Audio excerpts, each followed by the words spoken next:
All right, what's up, Chargers fans? I think I just found my new draft crush, and it's funny how we can look back.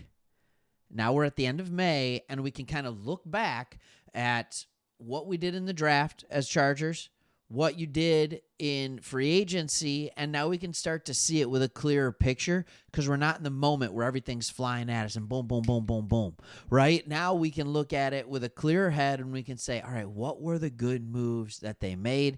There's a rookie that is already turning heads. There's a rookie that is already out there. But before we get into who that is at a position of need, by the way, hey, if you don't know what we do here, my name's Craig. Me and my buddy Chris, we started this channel to follow Harbaugh. We are Lions fans. That's true. We have adopted the Chargers as our AFC team. And also as growing up, like, watching the Chargers was easy, man. Loved watching Junior Seau. Loved LT. You know, like, I mean, there were so many fun teams to watch, but I feel like the Chargers and Lions have a very similar kind of path toward things. And both teams now have professional coaches, professional front offices that, and they just made the right moves. And they are going to be powerhouses in the NFL. And I was reading an article recently that the Chargers could have a sleeper draft pick.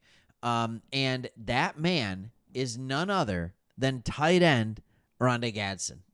All right, so Oronde Gadsden is a big man, right? He's not unbelievably big, but he comes in at 6'5", 243. That's what he ran at the combine. I would have that was his running weight at the combine. He was listed as like 237 coming out of college, but I wouldn't be surprised if he plays closer to 250. But it depends on what they want to use him for. All right, this is a pick that they have been talking about, and he's getting a lot of hype from Chargers fans. This is a 5th-round pick, but maybe some of the hype is for this reason. You have guys in front of him by the name of Will Dissly and Tyler Conklin. All right, yes, you can put Tucker Fisk there as well. All right, but you have to understand, Dissly and Conklin are more of the, hey, they are trying to prove that they can be as good of pass catchers as they are run blockers. And you have a guy coming in Oronde Gadsden, who is trying to prove that he can be as good of a run blocker as he is a pass catcher. Let me show you some stats from this guy in college. He went to Syracuse, and if you've been paying attention to college football, what you'll realize is that Syracuse was really good offensively this past year. He played 13 games. He received 103 targets, and he made good on 73 of those targets for 934 yards. This is a guy, when you look deeper into the stats, he was in the top 80% in yards per route run for tight ends. All right. He was in the top almost 80% for contested catch rate. He had a pretty decent drop rate, to be honest with you, and his receiving grade was out through the roof. But here's the things I like. Deep catches, tied for second. He is a vertical threat in the middle of the field. Deep yards, 5th. Contested catches, 2nd in all of college football with only 3 drops. 103 targets, 73 catches, only 3 drops. This guy on tape, his hands looked massive. How big they actually are, we'll come to find out when we take a look at his RAS. But his athleticism kind of jumped off the page to me, or at least especially his straight line speed. He looked like a guy that absolutely could turn into something special at the next level. Now, he could never learn to block, and it could be a problem. Or maybe he just wasn't asked to block a ton. I think people forget this.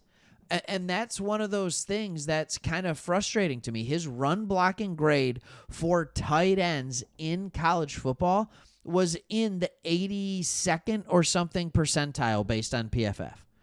It was in the 82nd percentile. Now, does that mean it translates into 82nd percentile as an NFL tight end? Absolutely not. He's still going to be he's going to be a sub 50%. But how quickly can he get coached up, get some proper coaching, because this is a guy that looks stacked. Like, he looks well put together. So I'm not too worried about that.